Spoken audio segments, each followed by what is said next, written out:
মির্জাফর যুক্তি।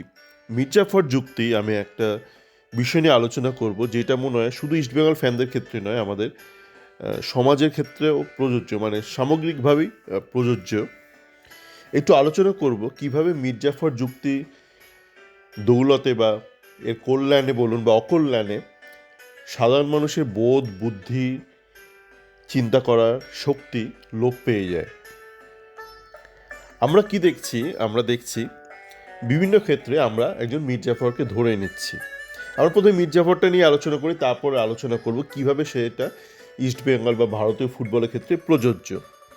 প্রথমত আমরা মির্জাফর নিয়ে যে বিভিন্ন গল্পগাথা শুনি বা যুক্তি শুনি বা দাবি দেওয়া বা তর্ক বিতর্ক শুনি, সে বঙ্গীয় সমাজে হোক বা ভারতের সমাজে, সেটা হচ্ছে মির্জাফরের জন্যই সিরাজউদ্দৌলা হেরে যায় এবং ক্লাইভ জিতে যায় সেই যুদ্ধে, পলাশির যুদ্ধে, এবং ব্রিটিশদের একটা সাম্রাজ্য শুরু হয় ভারতে।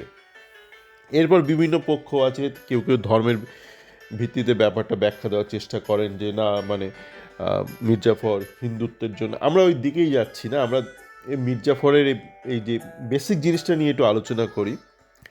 আচ্ছা, মির্জাফর যদি সেই মির্জাফরই না করতো, সেটা আপনি ঠিক বলুন বা বেঠিক, আমি ওই অ্যাঙ্গেলেই যাচ্ছি না, আমার যুক্তিটা অন্য।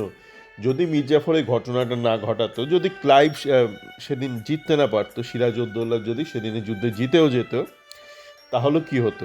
মানে ব্রিটিশের 200 বছরের সাম্রাজ্য হতো না? আপনারা কোন জগতে বসে আছেন? মানে তখনকার দিনের লোকরা যেই জগতে বসে থাকতো, আপনারা কোন জগতে বসে আছেন?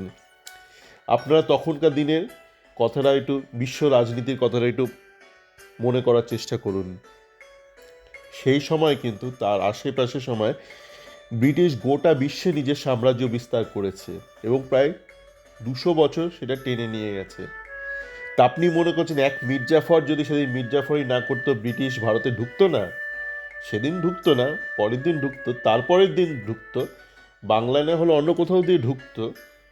আপনাকে বোঝার চেষ্টা করতে হবে যে তখন যা ভারতের যে ক্ষমতা ছিল বা যে অবস্থান ছিল বা অবস্থা ছিল রাজনৈতিকভাবে বা আপনার এই যে বলের শক্তির দিক দিয়ে, ভারত আটকাতে পারতো না। মির্জাফর করেছে, না হয়তো অন্য কোনো জাফর করতো বা কেউ করতো, কোনো রাম রহিম কেউ না কেউ একজন করতো, অ্যান্থনি কেউ একজন করতো, বা কেউ না করলেও ব্রিটিশ ঢুকে যেত। সুতরাং এই যে আপনারা সমস্ত কিছুর দায় মির্জাফরের ঘাড়ে চাপিয়ে দেন বা সিরাজের ঘাড়ে চাপিয়ে দেন, এটা হচ্ছে একরকম এসকেপিজম ফ্রম রিয়ালিটি। আপনি নিজের থেকে পালাচ্ছেন, আপনি রিয়ালিটি থেকে পালাচ্ছেন। যেমন ধরুন আমরা ইস্টবেঙ্গলের ক্ষেত্রে আসি, একটু আলোচনা করি, যাতে ব্যাপারটা একদমই সামাজিক একটা আলোচনা হয়ে যায়। এই যে আমি ধরুন বলেছি, বা আরও অনেকে আপনারা বলেন যে কেরালা থেকে খুব নিম্নমানের কিছু প্লেয়ারকে ধরে আনে বিনয়, এবং তারা যথারীতি ফ্লপ করে। একদম খাঁটি কথা, একদমই টেকনিক্যালি নিম্নমানের প্লেয়ার ধরে আনে বিনয়, এবং তাদের নিয়ে নাচানাচি করে কিছু ইস্টবেঙ্গল ফ্যান, সেই শ্রেণীর ফ্যান যারা ধরুন আপনার ওই রাশিয়ান দিদির চা নিয়ে হইচই করছে বা রাশিয়ান দিদির বিরুদ্ধে জিহাদ ঘোষণা করেছিল, সেই শ্রেণীর ফ্যানরাই নাচানাচি করে, যারা অল্পতেই একটুখানি এক্সাইটেড হয়ে যায়। ঠিক আছে, কিন্তু ঘটনা হলো বিনো আসার আগেও কিন্তু বহুদিন স্থানীয় প্লেয়ারদের উত্থান ঘটেনি ইস্টবেঙ্গলে। আপনারা মনে করার চেষ্টা করুন, একটা সময় যখন সঞ্জয় সেন কোচ ছিলেন মোহনবাগানে, সেই তৎকালীন আদি মোহনবাগানে, তখন কিন্তু বেশ একটা ভালো একটা ব্যাচ তৈরি করেছিল মোহনবাগান। প্রীতম কোটাল থেকে শুরু করে আপনার প্রণয় হালদার, প্রবীর দাস, সুভাশিস বোস, এক গাদা বাঙালি ছেলে নিয়ে ওরা টিম করেছিল। তখনও কিন্তু ইস্টবেঙ্গল করতে পারেনি। তার মানে হচ্ছে ব্যাপারটা কিন্তু গোড়াতে ছিল, মানে বিনয় এসে ওখানে একটুখানি মশলা ছড়িয়ে, একটু ফোড়ন ছড়িয়ে দিয়েছে। এই যেমন মির্জাফর না করলেও কিছু এসে যেত না, 1757 না হলে 58 হতো, 59 হতো, আরও পাঠাতো, আরও সেপাই পাঠাতো ইংল্যান্ড। ওদের কাছে তো অস্ত্রশস্ত্র ছিলই। 1757 সেদিন সেই ঘটনাটা না ঘটলে পলাশিতে, তা কয়েক মাস বাদে ঘটতো, কয়েক বছর বাদে ঘটতো, ওটা আটকাতে পারতেন না। তেমনই এই যে আমি দেখছিলাম গতকাল থেকে অনেকেতে, প্রথমে ওই অনুষ্ঠানটার পর দেখলাম সোশ্যাল মিডিয়া অনেকে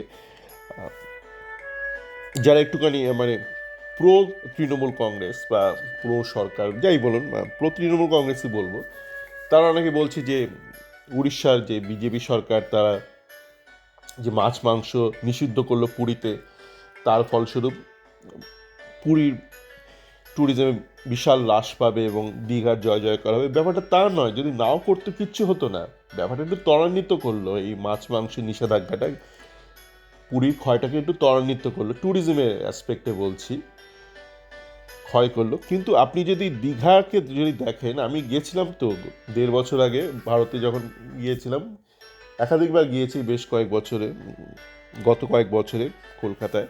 তো আমি দীঘা ওদিকটা ঘুরে এসেছি, অসম্ভব উন্নতি করেছে। আপনি যদি মেরিন ড্রাইভ থেকে, মেরিন ড্রাইভটা উদ্বোধনের আগে আমি ওই রাস্তা দিয়ে এসেছিলাম, অসাধারণ করেছে রাস্তার ওই বে অফ বেঙ্গলের পাড় দিয়ে আপনার দীঘা থেকে শুরু করে। দীঘা শুধু না, আপনারা জানেন না, শঙ্করপুরও দারুণ উন্নতি করেছে ওই এলাকাটায়। তো এটা শুধু একটা মন্দির কেন্দ্র করে উন্নতি নয়, ওখানে কিন্তু বেসে যে ফাউন্ডেশনের কাজটা করে ফেলেছে। এবার আপনারা যদি মন্দিরটা দেখেন, যেটা যেভাবে বানিয়েছে, আমরা যে আজকালকার ভারতে তো হয় না কাজকর্ম, প্রোডাক্ট ডেভেলপমেন্ট তো কিছুই হয় না, মানে টোকাই হয় মূলত কাজ। তো প্রোডাক্ট ডেভেলপমেন্টে বেশ অনেক বছর হলো হিউম্যান ফ্যাক্টার্স, ইউজার ইন্টারফেস এগুলো চলে এসছে। আপনার ইউজার এক্সপিরিয়েন্স, মানে সাধারণ মানুষের এক্সপিরিয়েন্সকে আপনারা যদি দেখেন, এই দীঘার জগন্নাথ ধাম মন্দিরটা, সেখানে ইউজার ইন্টারফেসকে অসম্ভব সম্মান দেওয়া হয়েছে। আপনার মানুষের অ্যাক্সেসিবিলিটি নিয়ে অসম্ভব ভালো কাজ করা হয়েছে। তো এই কাজগুলো করার ফলস্বরূপ এখন পুরী কিন্তু কম্পিটিটর নয় দীঘার। আমি জানি না এখনও কেন অনেকে দেখছি ওই ভদ্রলোক রাধারমন দাস থেকে শুরু করে বিভিন্ন যে রাজনৈতিক নেতা, তারা এখনও কথায় কথায় পুরীর উল্লেখ করে। আমার মনে হয় না দরকার আছে, মানে পুরী আর কম্পিটিটর নয়। এখন যে এরকম কাজ করেছে এরা দীঘাতে, বা সরকার থেকে দীঘাতে করেছে, বা আপনার ওই জগন্নাথ ধাম মন্দিরে করেছে, অচিরেই দেখবেন দেশের 1 নম্বর এটা ট্যুরিজম স্পট হয়ে যাবে, মানে রিলিজিয়াস ট্যুরিজম স্পট হয়ে যাবে। এটার জন্য আপনার কোনো ধার্মিক আবেগ বা কোনো রাজনৈতিক মতাদর্শের প্রয়োজন নেই। এটা আপনি সাধারণ যুক্তি দিয়ে আলোচনা করলে বুঝতে পারবেন। যেমন ধরুন, অনেকে এখন কল্যাণকে গালমন্দ করছে, দেখি বাইচুং ভুটিয়াও গালমন্দ করছে। বাইচুং ভুটিয়া নিজে যখন রাজনীতিতে প্রবেশ করেছিল বিভিন্ন পার্টিতে, প্রথমে বোধহয় তৃণমূল কংগ্রেস থেকে ঢুকেছিল শিলিগুড়িতে, কোথাও কোনো কাজ করতে পারেনি। বাইচুং অ্যাডমিনিস্ট্রেটর হিসেবে নিজে খুব ভালো নয়, আমি বলছি না যে কল্যাণ ভালো। কল্যাণের আমরা জানি, মানে কল্যাণ খেলোয়াড় জীবনও খুব একটা আহামরি খেলোয়াড় ছিল না। টাটা ফুটবল একাডেমির প্রোডাক্ট ছিল, একটা মোটামুটি একটা বেসিক একটা এডুকেশন ছিল, কিন্তু আহামরিও তেমন গোলকিপার ছিল না। এবং পরবর্তীকালে আমরা দেখেছি, মানে এমন কিছু দারুণ মেধাবী কোনো অ্যাডমিনিস্ট্রেটর নয়। কিন্তু আপনি যদি কল্যাণের জায়গায়, তার আগে তো প্রফুল প্যাটেল ছিল, তার আগে অনেকেই ছিল। এমন নয় যে কল্যাণ এসে টেনে নিচে নামিয়ে দিয়েছে। কল্যাণ হয়তো অনেক কিছু বড় বড় কথা বলেছিল, এই করব সেই করব, এই ভিশন এই ভিশন, সেসব দেখেছেন কিছুই হয়নি। তো আপনার এখন অনেকে কল্যাণকে মির্জাফর করছেন, কিন্তু কল্যাণের জায়গায় অন্য কেউ হলে একই সমস্যার হতো বা একই পরিণতি হতো। তো আমাদের কিন্তু বুঝতে হবে কোথায় গলদটা রয়েছে। খালি মির্জাফরকে খুঁজলে হবে না। ওই বললাম, তখন 1757 সালে মির্জাফরি কাণ্ডটা না ঘটালেও ভারত কিন্তু পরাধীনতা 200 বছর থাকতো, হয়তো পরাধীন, কতদিন থাকতো সেটা অন্য প্রসঙ্গ, কিন্তু পরাধীনতা কেউ আটকাতে পারতো না। তখন ভারত যেই পর্যায়ে নিজেকে টেনে নামিয়ে রেখেছিল বা নিজেকে নিয়ে চলে গিয়েছিল, ওটা ম্যাটার অফ টাইম ছিল। তো আমাদের কিন্তু প্রত্যেকটা বিষয়ে ভাবতে হবে। এই ইস্ট বেঙ্গলের বিষয়ে যে বাঙালি প্লেয়ার উঠছে না, এই বিষয়ে প্রত্যেকটা বিষয়ে ভাবতে হবে যে কোথায় গলদটা রয়েছে। একজন কাউকে আপনি ধরে তাকে ঝুলিয়ে দিলেন, লটকে দিলেন, উইচ হান্টিং যেটা বলে, এটা করে লাভ নেই। আসলে ভালো থাকবেন।